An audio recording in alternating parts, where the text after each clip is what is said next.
Nous voici de retour, vous êtes sur ETV dans l'émission Face à la presse. Aujourd'hui, nous recevons le docteur André Atala. On va entamer des questions plutôt d'ordre politique. Vous n'êtes pas seulement docteur. Quelles sont vos ambitions politiques ? Alors je suis effectivement aussi conseiller municipal et conseiller communautaire à Basse-Terre, de l'opposition, avec mon groupe Bâtir. Et j'ai été conseiller régional avec Victorin Lurel sur l'ancienne mandature, président particulièrement de la commission éducation enseignement supérieur. On pourra peut-être en parler parce qu'il y a de très belles choses qui ont été faites au niveau de cette commission et au niveau de cette mandature. Voilà. Et donc, ambition politique, moi je trouve que Basse-Terre ne va pas bien et qu'il faut changer de gouvernance à Basse-Terre. Donc ça fait partie déjà de ma première ambition politique.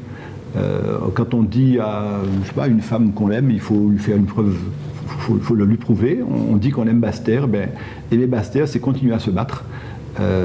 Parce qu'il faut changer de gouvernance à Basse-Terre. Le chemin que prend Basse-Terre, le sud Basse-Terre, n'est pas bon. Quels sont les problèmes à Basse-Terre ? Les problèmes à Basse-Terre, c'est que nous étions, il y a quelques années... Vous parlez de la ville de Basse-Terre ou de la Basse-Terre ? Alors, je pense que ça va ensemble. C'est-à-dire que vous avez actuellement en Guadeloupe une zone qui est Cap Excellence, Jarry, qui est le gros pôle économique de la Guadeloupe. Même si nous ne sommes pas de ce pôle économique aussi puissant, nous avons un potentiel extraordinaire à Basse-Terre. Et Basse-Terre ne pourra s'en sortir que s'il y a une réflexion sud-Basse-Terre, mais on pourra en revenir tout à l'heure. C'est pour ça que je pense que l'avenir de Basse-Terre est lié également au sud-Basse-Terre. Alors, vous avez pris des nouvelles fonctions au Parti socialiste, dites-nous en plus. Alors j'étais déjà moi, au bureau et au secrétariat fédéral. Il y a juste un comité départemental de l'organisation des primaires qui s'est mis en place parce que ça y est, ça va arriver, c'est à moins de 2 mois. Il faut tout organiser, les bureaux de vote, il faut faire connaître les candidats, il faut s'associer aux autres partenaires qui seront aussi avec nous puisque c'est une élection des primaires, notamment une alliance populaire qui est prévue. Et donc, il y a un comité départemental de l'organisation des primaires qui s'est mis en place. Et c'est vrai que je suis le référent départemental, c'est-à-dire que je serai là pour garantir que toutes les règles sont respectées, l'organisation sur le terrain, s'il y a des questions, s'il y a un litige, je suis censé connaître bien cette thématique pour pouvoir répondre aux questions avec ce comité départemental qui est bien sûr présidé par Hilaire Boudet, qui est notre premier fédéral. C'est la belle alliance, ça. Voilà. C'est une pétodière plutôt, non, vu le nombre de candidats. Alors, juste une petite question. Vous avez voté la primaire de la droite et du centre ? Pas du tout. Vous avez été soutenir Juppé contre Fillon ? Pas du tout. La preuve, le résultat, Fillon qui est largement en tête, c'est bien la preuve qu'on nous avait annoncé, on nous avait dit qu'il y aurait des socialistes qui iraient voter 600 000 Juppé. Moi, je suis très surpris. Stratégiquement, si on doit vraiment être fin politiquement, j'ai envie de dire que ça nous arrange que ce soit Fillon ou Sarkozy qui gagne cette primaire. Il vaut mieux quelqu'un qui soit un peu, disons, de droite. Voilà. Que pseudo-centriste. C'est la droite conservatrice qui repasse, voilà. Et donc c'est la preuve que ceux qui ont voté ne veulent pas du centre. On verra ce qu'ils vont faire. Ils commencent d'ailleurs à se diviser. L'UDI, les jeunes UDI sont actuellement, voilà. On n'a pas voulu d'eux.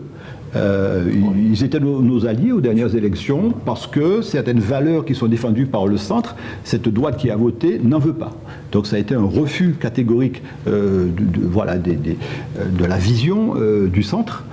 Les choses sont claires et nous, cette élection de Fillon, j'ai envie de dire qu'on respecte, c'est le vote démocratique, mais j'ai envie de dire que quelque part ça nous va très bien.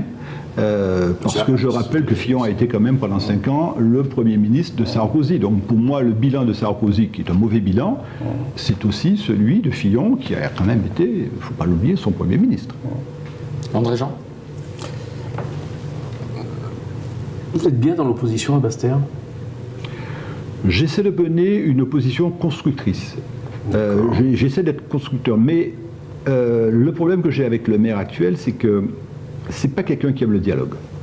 C'est pas quelqu'un. Elle est timide. C'est peut-être, elle fait peut-être ses premiers pas à la tête de cette fonction pour laquelle peut-être elle n'était pas prête, puisqu'il me semble que la tête de liste au moment de cette élection, c'était Madame Michaud-Chevry. Voilà, donc, mais l'une des premières qualités de maire, à mon avis, si j'avais été moi élu maire, donc j'aurais aussi fait mauvais pas, c'est l'empathie et écouter sa population. Écoutez l'opposition aussi. Écoutez l'opposition. Je crois beaucoup, moi, aux experts. Vous avez des experts en urbanisme, vous avez des experts dans le domaine de la santé. Il faut faire appel à ces experts pour pouvoir avancer. Mais j'ai toujours dit dans la campagne d'ailleurs, je crois beaucoup, et ça je suis sincère, à ce qu'on appelle les experts du quotidien. Les gens qui quotidiennement vivent sur le terrain, il faut les écouter. Je prends l'exemple de la rue piétonne. Ça a été construit comme... Mais c'est une aberration totale lorsque vous connaissez Basse-Terre. Quand vous arrivez dans Basse-Terre, vous avez un seul accès. Je prends cet exemple, on pourra en citer d'autres.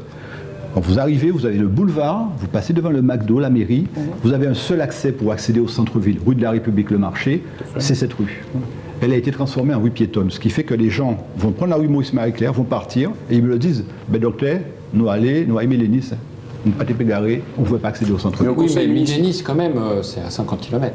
Oui. Au conseil municipal, il n'y a pas que Marius Panchard, il y a une majorité. La majorité, si Marius Panchard est, disons, une néo-bastérienne, dirons-nous, parce qu'elle a beaucoup vécu ailleurs, elle est revenue il y a peu de temps, il y a quand même des gens qui sont vraiment de Basse-Terre, qui ont vécu leur vie à Basse-Terre, et qui auraient pu lui dire quelque chose, non? Mais c'est ce que lui dit en permanence depuis 1 an et demi. C'est un combat qui est mené entre l'UCBT, l'Union des jeunes commerçants de Basse-Terre, oui, des commerçants de Basse-Terre, et la mairie. Le maire est persuadé que c'est une affaire qui est politisée derrière, que c'est André Atala qui est derrière tout ça. La manifestation qu'il y a eu en ville pour le stationnement, la politique de stationnement, elle est persuadée que c'est aussi quelque chose de très politique et que, alors, elle me donne beaucoup de pouvoir. Si moi j'étais capable de bloquer Basse-Terre, alors que Basse-Terre n'est pas un pays de grève. Hein, peut-être une grande famille. Oui, mais s'il y a une négociation, il y a une discussion. Je lui lance le défi de lui faire une proposition qui pourrait faire que tout le monde se mette à table et qui satisferait les commerçants et la mairie. Est-ce qu'elle l'accepterait? Je pense que non. Il faudra que je la fasse passer cette idée à quelqu'un d'autre qui peut-être lui suggérerait de façon à permettre de sortir de cette affaire concernant le stationnement. Alors, vous pouvez rappeler à nos téléspectateurs justement sur ce problème de stationnement à la ville de Basse-Terre? Alors, le vrai problème, il vient d'une aberration. On l'a dit plusieurs fois, donc je suis presque un peu gêné de reparler toujours un peu de la même chose, mais c'est l'occasion aussi de refaire un peu le point. Ce parking silo de 12 millions d'euros qui a été construit à un endroit... Combien de places? 400 places, 450. Il est complètement, je dirais, mal placé, surtout mal placé, et elle a voulu le financer entièrement. Elle n'a jamais demandé de soutien financier aux collectivités, à la région. J'y étais, j'aurais soutenu ce projet en tant que bastérien. Il n'y a jamais eu de demande. Et actuellement, elle le loue, on va dire, à 92 000 euros par an, et elle doit rembourser, puisque c'est un emprunt qui a été fait. 12 millions. Oui, donc 420 000 euros par an. Ce qui fait qu'elle a un déficit de 400 000 euros pour le fonctionnement et pour la gestion de ce parking. Quel que soit le taux d'occupation de ce parking, le locataire, la CGSP, qui va gérer ce parking, lui reverse, on va arrondir, un loyer de 100 000 euros par an. Mais comme elle doit rembourser à la banque plus de 540 000 euros par an, on est, de manière mathématique, en déficit de 400 000 euros pendant des années. Ça va pénaliser la Basse-Terre. Et donc, pour pouvoir combler ce déficit, elle a mis en place une politique agressive du stationnement dans tout Basse-Terre. Pour utiliser ce parking. Pour pouvoir financer ce parking. Si à la limite, moi je ne suis pas contre le fait de payer un parking, une place de parking, quand je voyage, je paie ma place de parking comme tout le monde. Mais j'aurais aimé que cet argent que je donne sur le parc-mètre, j'aurais aimé que cet argent serve à la ville de Basse-Terre, pour développer Basse-Terre. Cet argent va être là pendant des années, des décennies, pour pouvoir combler ce déficit. C'est une aberration totale. On n'a jamais vu ça. Il aurait fallu faire un partenariat public-privé pour pouvoir permettre de moins financer ce parking et de ne pas avoir, je dirais, un financement aussi lourd. C'est le cas pour ce parking. Je pense que ce parking, de toute façon, il faudra en faire une autre destinée. J'ai mon idée, je pense qu'il faudra peut-être en faire un jour un pôle commercial, laisser le rez-de-chaussée pour des petits commerces et peut-être l'étage comme parking. Il sera beaucoup plus rentable parce que vous aurez un loyer beaucoup plus conséquent que celui actuellement, mais c'est ma position. Vous l'avez proposé ça ? Nous l'avons proposé, nous avons également dit au maire, écoutez, la rue piétonne, ouvrez-la et ensuite faites une enquête publique. Elle a refusé depuis 1 an et demi. Actuellement, elle est ouverte, vous savez pourquoi? Comme il y a des travaux...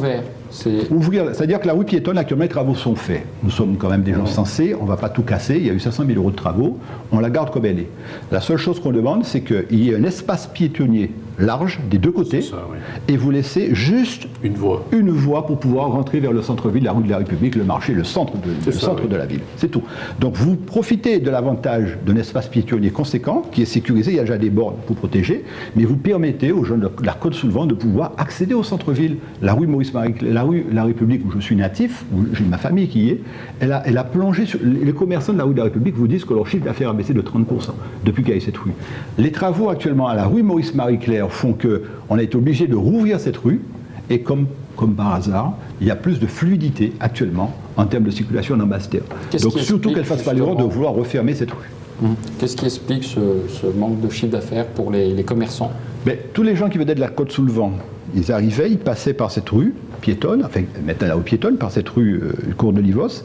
Ils arrivaient et ils pouvaient accéder beaucoup plus facilement à la rue de la République. Ils pouvaient déposer leur conjoint, madame, vas-y, va faire ses courses, et après on repassait. Là actuellement, on ne peut plus du tout accéder à cette rue de la République en passant. On est obligé d'aller à pied. On est obligé d'aller à pied, ou sinon garé très loin. Oh, mais quand on vous écoute, vous n'êtes pas ni psychiatre, ni médecin, ni psychologue, mais il y a un problème. C'est ce que je dis au maire. Je dis au maire que ce qu'on lui demande. Marius Planchard est une femme intelligente qui a l'habitude des dossiers et des grands chantiers, parce qu'elle en a mené ailleurs. Donc qu'est-ce qui se passe là? Alors est-ce que c'est. Je crois que. Est-ce qu'elle fait une allergie, une natalité aiguë, par exemple? Je crois que le fait qu'elle ait été ministre un peu trop rapidement fait qu'elle se considère que, vu les fonctions qu'elle a occupées, elle sait tout, elle connaît le sujet, elle domine tout, et donc elle n'a pas à discuter, à négocier. Or, négocier, trouver un compromis, ce n'est pas de la compromission. Un compromis, c'est aussi un signe d'intelligence. Bien sûr. Et c'est ce que demandent les commerçants actuellement.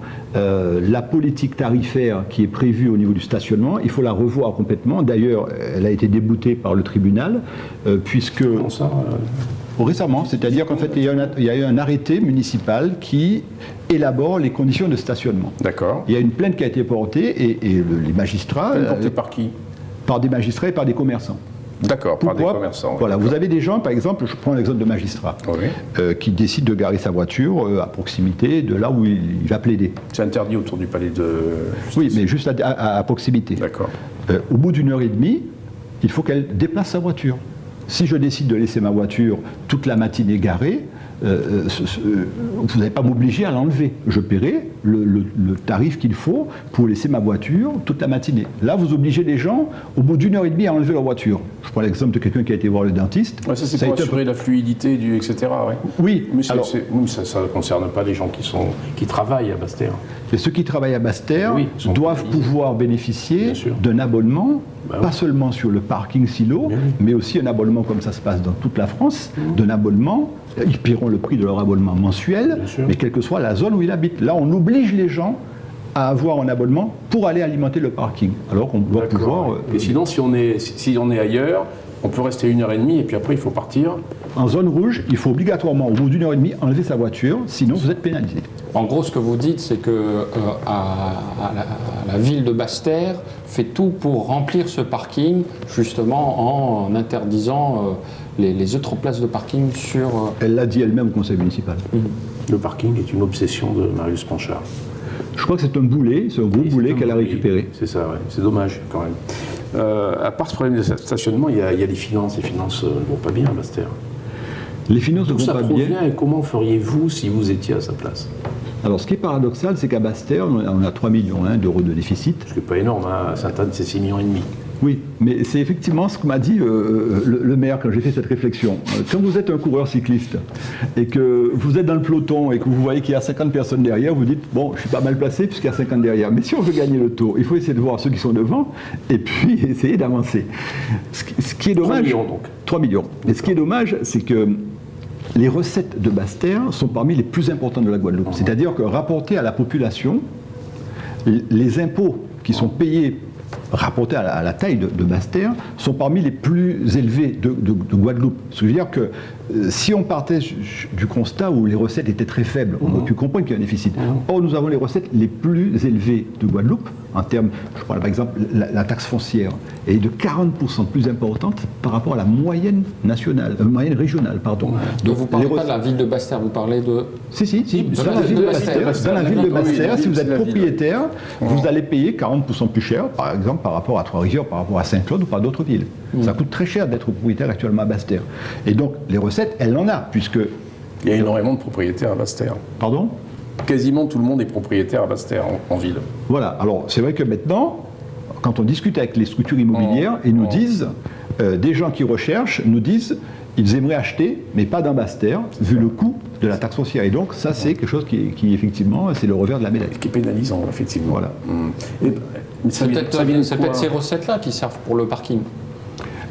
Oui, mais j'aurais aimé que ces recettes servent pour l'animation de la ville. J'aurais aimé que cette recette serve pour un vrai projet économique en Basse-Terre. Il n'y en a pas, et pour le sud Basse-Terre. Que ça serve pour la culture. Nous avions avant une maison de la culture du temps de Cléry. On n'a plus de maison de la culture, on n'a plus d'office de... Voilà, on a juste l'archipel. Heureusement que l'archipel y est pour développer la culture. Et quand on voit l'environnement autour de l'archipel, ça mériterait un relooking. Donc il n'y a pas cette vision. Moi, j'aimerais que les recettes servent à faire vivre la ville de Basse-Terre et non pas à combler les déficits. Mais il n'y avait pas de silo avant, et il y avait déjà le déficit. Ça vient de quoi ? Ça vient de quoi ? Dites-le nous, qu'est-ce qui s'est passé ? On a fait des fontaines, on a fait des chevaux, des... Alors, quand vous regardez, si on veut être vraiment... Pas la petite statue de Archimède qui a coûté aussi cher. Non, mais par exemple, il y a eu 900 000 € juste avant les élections municipales de 2014 de frais de recrutement de personnel. Il y a eu des frais généraux, des frais de soirée, des frais d'animation, etc. Et tout, c'était juste en période préélectorale. Il faut le dire, ça a été signalé par la Cour des comptes. C'est pas moi qui le dis, puisqu'on a eu accès à ce document qui est un document d'ordre public. Donc, par exemple, en frais de personnel, il y a eu... Alors, nous, ce qu'on propose, ce n'est pas du tout de supprimer le personnel qui est présent, c'est de revoir... Et ça a été utilisé politiquement. Il ne s'agit pas de toucher le personnel. On connaît l'importance du chômage en Guadeloupe. Mais lorsque des personnes partiront à la retraite et des possibilités de mutualisation avec la communauté d'agglo, on peut tout à fait faire aussi bien avec moins de renforts en personnel. Et vous l'avez proposé, ça ? Bien sûr qu'on l'a proposé. Qu'est-ce que vous a dit Alors souvent on entend dire de la part du maire ou de la part de la présidente de la CSBT, ce qu'on attend de l'opposition, c'est des propositions. Lorsque nous faisons ces propositions, on n'en tient pas compte. On en a fait au niveau du PLU, le plan local d'urbanisme. Je pense que la zone d'activité économique de Calbassier, pour lequel la région a déjà prévu 6 millions d'euros, déjà financés, 4,5 par l'Europe, 1,5 de la région. Les sous sont là. Qu'on arrête de dire n'importe quoi. Pourquoi est-ce que cette zone d'activité économique de Calbassier, on n'en a pas beaucoup en Basse-Terre, n'est pas complètement, je dirais, utilisée et redynamisée ? Voilà un exemple. Aux alentours de Baïf, la zone de Calbassier, toute cette zone, pas loin de l'aéroport, vous avez un espace où on peut créer une certaine dynamique sur le plan du développement économique. Nous ne sommes pas Cap Excellence, nous n'avons pas Jarry, nous n'avons pas un aéroport international, nous n'avons pas un grand port autonome, mais nous avons un potentiel. Mais pour ça, il faut qu'il y ait une vision. Et ça, elle n'y est pas, ni pour la mairie, ni au niveau de la communauté d'agglo. On a l'impression qu'on fait beaucoup de politique et pas beaucoup de gestion dans cette mairie. C'est la raison pour laquelle vous avez, pas seulement dans cette mairie, mais vous avez aussi un taux d'abstention important. Et que le citoyen nous étonne quand on voit les dernières élections, que ce soit au niveau national, que ce soit au niveau international. Et là, il faut qu'il y ait une vraie réflexion. Il faut associer davantage le citoyen à la réflexion. Ne pas dire « je suis maire, je suis député, je sais ». Non. Il faut rester modeste et écouter la population. Développement économique, par exemple, pour y revenir, des propositions ont été faites par l'Union des commerçants qui sont sur le terrain, on n'en tient pas compte. Développement économique, communauté d'agglo, nous sommes à 11 communes, 85 000 habitants, il y a 250 000 € pour le développement économique. Vous faites quoi avec 250 000 € pour 11 communes ? Les mêmes régions et les mêmes communautés d'agglo, je prends par exemple Tarbes, qui a à peu près 65 000 habitants, ils ont mis 1,5 million d'euros pour le développement économique. En plus, bien sûr, des fonds européens, en plus des fonds régionaux. Mais il y a une vision. Là, avec 250 000 €, vous faites quoi ? Rien du tout pour 11 communes. On ne peut pas avoir une véritable, comment dirais-je, et je crois beaucoup au développement économique, parce que sans le développement économique, la jeunesse s'en va. Et derrière, il n'y a plus de culture, il n'y a plus de sport, il n'y a plus de vie. Parce que le jeune qui va actuellement s'installer, il va lorgner du côté de Cap Excellence, parce qu'il sait très bien que l'activité économique actuellement est très faible sur la Basse-Terre, et c'est dommage, alors que le potentiel est lié. Pourtant, le maire a été élu à Basse-Terre. Comment vous expliquez Alors, lorsque vous avez déjà un maire en place, regardez les résultats pour toute la Guadeloupe, le maire en place part déjà avec un gros avantage. Très peu de maires ont été battus. Ceux qui ont été battus, regardez bien, quand on s'intéresse, ils étaient soit déjà maires, soit ils ont eu le soutien de quelqu'un qui était déjà maire. Ça a été le cas à Bouillante, c'était le cas à Vieux Habitants, c'est un maire qui était anciennement maire, qui avait perdu de très peu. Donc c'est souvent ce qui se passe. Ensuite, mais pour Basse-Terre même, alors pour Basse-Terre, les électeurs sont plutôt contents de ce maire-là, puisqu'il a été élu Alors, il a été élu... c'est sa mère qui a été élue. C'est sa mère qui a été élue, qui était le maire en place. C'est pas un nouveau maire qu'on a mis en place.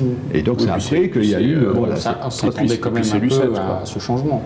Alors, je veux dire, les électeurs s'en est pas caché. Bien sûr. Alors, comme je vous le dis, le maire en place, il a déjà établi ses réseaux, il a déjà... voilà, il y a aussi un certain clientélisme, il faut le dire, qui a eu lieu. Il y a eu énormément de recrutement. Vous savez, vous avez des jeunes qui ne croient plus à la politique. Quand vous avez un jeune qui, depuis 10 ans, est au chômage, il tape à toutes les portes. Et puis, il se dit, quel que soit celui qui sera maire, que ce soit Attala, que ce soit Michaud, c'est pareil. Mais que derrière, on lui propose un petit job. On lui répare sa toiture, il se dit, vaut mieux un gelé que 2 tu l'auras. Il se dit, je n'y crois pas, que ma situation changera. Si j'ai la chance d'avoir un petit job, si je l'avoir, même s'il est temporaire, je prends et je donne procuration. On a rendu les gens cyniques à force. Il y a un truc que j'ai retenu en politique, ma petite carrière politique, c'est que, et ça j'en suis persuadé, la compétence fait partie de l'équation en politique pour réussir, mais la compétence, ce n'est pas l'équation. Entièrement. Il y a d'autres facteurs qui interviennent. Il faut un certain degré de compétence. Ces autres facteurs, justement. Ce sont vos relais, c'est le clientélisme, c'est les services rendus, c'est je t'ai aidé à telle mission, telle fonction, et donc tu avais dit voilà, c'est l'argent, le financement est fondamental. Il y a beaucoup d'argent qui circule. C'est pas qu'à Basse-Terre, c'est comme ça. Les compétences, si on devait donner un pourcentage, c'est 40, 30. Oui, pas plus. Pas plus. Il faut un minimum de compétences. Vous avez beaucoup de gens moyens il faut s'entourer qui vont réussir parce qu'ils ont autour d'eux, je dirais, toute une structuration qui leur permet de réussir. C'est pas le plus compétent qui réussit. On avait un très beau projet. Regardez l'élection régionale. Nous perdons cette élection régionale alors que nous avions un bon bilan. Quand on essaie, je dirais, de ne pas faire de la politique politicienne, mais de regarder en détail les actions, rien que la commission éducation-enseignement que j'ai présidée, si je dois vous faire le listing de ce que nous avons fait, je crois que l'émission ne suffirait pas. Et le bilan ? Mais le bilan est excellent, mais encore une fois, ce n'est pas sur un beau projet, ce n'est pas parce que vous avez une belle liste, ce n'est pas parce que vous avez un bon bilan que vous êtes sûr de réussir. Il y a d'autres facteurs qui interviennent, et on l'a vécu pour les régionales. Il y a une véritable coalition pour pouvoir, comme on dit, déchouquer l'URL. Il y a peut-être eu un ras-le-bol de la population, peut-être qu'il y a voulu un changement, c'est possible. Mais quand on reste, je dirais, à regarder le bilan lui-même, on se rend compte que le bilan est un bon bilan. D'ailleurs, actuellement, beaucoup de chantiers qui sont en cours, ce sont des chantiers qui avaient déjà été mis en place par la région Guadeloupe. On a parlé beaucoup du cyclotron qui va arriver. C'est aussi un projet que nous avons mis en place. On a parlé de l'école d'ingénieurs, les premiers sorties de l'école d'ingénieurs, la première école d'ingénieurs en Outre-mer francophone. Ça a été mis en place pendant cette mandature. On a parlé de l'AGEC, l'Association des jeunes étudiants guadeloupéens, qui fait un très grand travail. C'est sous notre mandature que j'ai mis en place, je dirais, cette association des jeunes étudiants guadeloupéens. On a parlé du programme régional de réussite éducative. Les autres régions sont venues nous demander comment on fait. Et donc, quand j'étais à la réunion de ce qu'on appelle des régions de France, l'association des régions de France, ils m'ont demandé comment est-ce qu'on a mis en place ce projet. Ce sont des étudiants boursiers qui sont en Master 1, en Master 2, qui faisaient des cours de soutien aux lycéens, aux collégiens. Et on a vu les résultats s'améliorer. Le premier micro-lycée en Outre-mer, nous l'avons mis en place en Guadeloupe. Micro-lycée, c'est un jeune qui est sorti du système scolaire, qui a 24-25 ans, veut refaire sa scolarité, veut revenir au lycée. On ne va pas le mettre avec un jeune de 15 ou 16 ans. Donc on le met à part et on lui permet de pouvoir s'en sortir. Il y en a juste 6 micro-lycées qui existent actuellement en Hexagone. Le 7e micro-lycée a été mis en place en Guadeloupe, la première en Outre-mer. Et je pourrais vous citer encore beaucoup de projets. Il nous reste très peu de temps, André Jean. Une question sur le port autonome, je crois. Oui, si vous voulez le port toujours dans les choux, ça fait 40 ans que ça dure. Ça, c'est une aberration. C'est une honte, puisqu'on met chaque fois de l'argent pour faire des travaux dessus, et puis il n'y a rien qui se passe après. C'est pour faire plaisir. On sait bien que c'est pour faire plaisir aux Bastériens, pour les calmer, mais bon, c'est pas ça, quoi. Quand je vois que dernièrement, à Saint-François, il y a eu un bateau, 1500 personnes qui sont arrivées, et donc ça a redynamisé beaucoup. Saint-François est effectivement une zone balnéaire, très, très agréable. Moi, ça m'arrive d'aller le week-end là-bas, voilà. Mais Basse-Terre a un atout extraordinaire. Vous faites venir un bateau, il veut faire du sport, il va à la Soufrière, il va à la Ouche du Carbet, il veut s'intéresser à la culture amérindienne, il va à Trois-Rivières. Pour la Soufrière est toujours fermée. Elle est toujours fermée, mais vous pouvez aller au Bain Jaune. Et à partir du Bain Jaune, vous pouvez aller à pied. Vous ne voulez pas accéder par un bus, c'est vrai, mais... 4 heures de marche, quand même. Alors, on peut arriver jusqu'au Bain Jaune, et des Bains Jaunes, vous avez à peu près, si vous marchez bien, 3/4 d'heure, vous pouvez arriver au niveau du sommet. vous avez les chutes du Carbet, vous pouvez faire un baptême de plongée à Bouillante, vous avez Trois-Rivières. J'ai jamais compris pourquoi c'est fermé la Soufrière. C'est quand même un attrait pour la Guadeloupe. Je ne comprends pas qu'on puisse s'arrêter à la barrière et ensuite, si on veut monter à la Soufrière, faire 3 heures, 4 heures de marche. C'est quand même un élément touristique important pour la Guadeloupe. Alors, si vous voulez, le problème qu'il y a, c'est le Conseil général qui en a été occupé dans le temps. Il y a un accès, la dernière ligne droite, je connais bien, je suis né à Basse-Terre, mais j'habite Saint-Claude, donc c'est pas loin. La Soufrière, je la vois tout le temps de ma fenêtre. Il y a une dernière ligne droite avant d'arriver à la Savane à Mulets. Et cette ligne, elle est dangereuse. Et là, il y a tout le flanc de la montagne qui menace cette rue qui effectivement avec ça mériterait des travaux. Voilà, mais des travaux très très coûteux parce qu'il faut carrément travailler tout le flanc de la montagne. Un des projets, mais là il faut qu'on se mette autour d'une table et ne pas faire de la politique politicienne, c'est peut-être le projet de télécabine. Alors vous avez les écologistes d'un côté, les écologistes ne sont pas plus écologistes que moi. Moi j'aime mon pays, j'aime la Soufrière, d'accord. Vous avez dans les Pyrénées, c'est un parc national, des endroits où vous avez des télécabines. Je ne parle pas de téléphérique. Téléphérique, c'est quand c'est une cabine, hein, voilà, téléphérique. Une petite cabine, vous n'avez à couper aucun arbre pour pouvoir faire passer un télécabine. Vous allez à Cauterets, d'accord. À Cauterets, dans les Pyrénées, de Cauterets jusqu'au lac de Gobe, vous n'avez pas un arbre qui est coupé, et c'est pourtant dans le parc national. Donc ça aussi c'est un projet, mais il faut une vision au niveau de la communauté d'agglo, aidée par la CSVT, aidée par la CCI, par la région, de façon à ce que lorsqu'on vient en Sud-Basse-Terre, on ait une attractivité. Ceux qui aiment la marche feront le parcours à pied. Ceux qui ont des difficultés à y accéder pourront, grâce à ce télécabine, pouvoir y accéder. J'y crois beaucoup, le maire de Basse-Terre n'y croit pas. Mais il y avait un consensus, il y avait Slemir qui portait ça, vous aussi à la région, il y avait Califère aussi, le maire de Saint-Claude, qui était volontaire et tout, et on n'entend plus parler. Il faut le relancer, et là c'est le rôle de la communauté d'agglo, parce que c'est un projet qui ne peut pas dépendre c'est le rôle du conseil départemental, vous avez dit. Voilà, le conseil départemental, c'est au niveau de la rue, la réfection de la rue, de la route. Voilà. Mais au niveau de ce projet, il faut l'ensemble des partenaires et plusieurs financeurs privés, il y en a un qui est déjà partant, avec aussi des financements publics.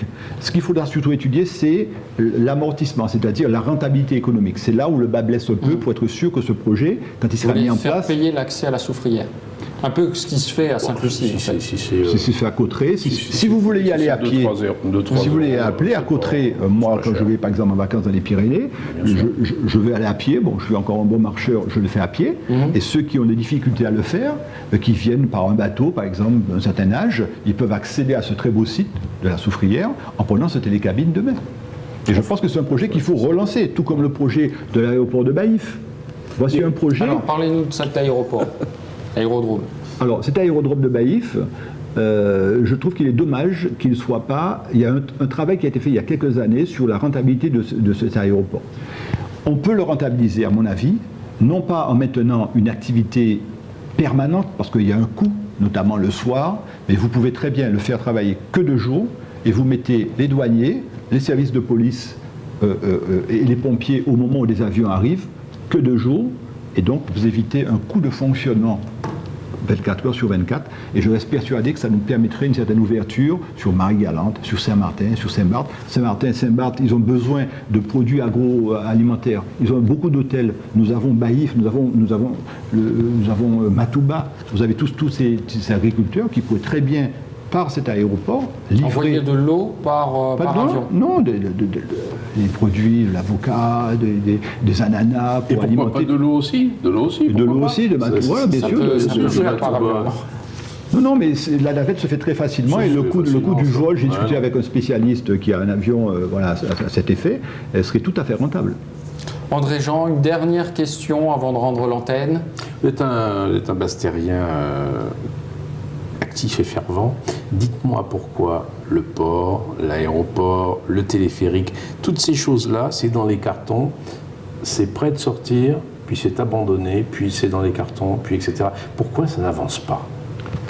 Pourquoi on dirait qu'il y a sur Basse-Terre une espèce de malédiction, dirons-nous, qui fait qu'on a des idées et tout, mais ça n'avance pas. Il y a toujours un petit truc qui fait que ça ne bouge pas. Et on n'a pas l'impression que la population se bouge vraiment. Le problème de Basse-Terre, du sud Basse-Terre, c'est un peu le problème d'un calendrier qui est totalement différent entre le calendrier électoral et le calendrier pour mettre en place des projets. On a vécu le problème de l'eau. Oui. Pour résoudre le problème de l'eau, il faudra 10 ans. Et l'élu, son problème, c'est qu'il veut savoir si, dans 6 mois, il est député ou pas, si il est maire dans 3 ans. Et c'est ce décalage qu'il y a entre le calendrier politique et le calendrier pour faire avancer le pays. Pour le Sud-Bastère, c'est pour ça que je dis qu'on continue ce combat, parce qu'il faut changer la gouvernance.